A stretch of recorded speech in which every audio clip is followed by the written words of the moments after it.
Welcome to the Slop Farm. Enjoy the video. You'll start by confirming the mic is connected and not muted. This avoids wasted troubleshooting. Once done, open Settings, choose System then Sound, or right-click the speaker icon to jump there. You need to select your input device from the drop-down so Windows targets the right hardware. Make sure to click Device Properties to view levels and enhancements.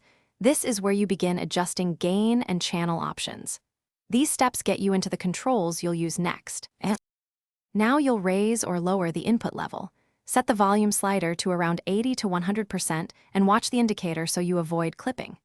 Next, open Additional Device Properties and go to the Advanced tab where sample rate and bit depth live. Changing from 16-bit 44,100 HC to 48,000 HC can fix compatibility issues. Also disable exclusive mode so apps can't grab the mic. Once you change these, test the input in Voice Recorder or Teams. Finish by testing the mic with Voice Recorder or your target app so you confirm the fix across software.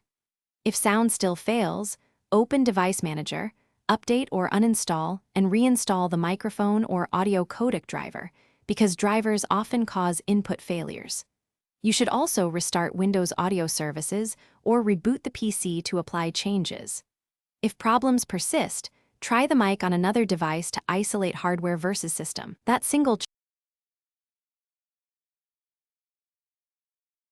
Thanks for watching. Consider subscribing if we helped you today.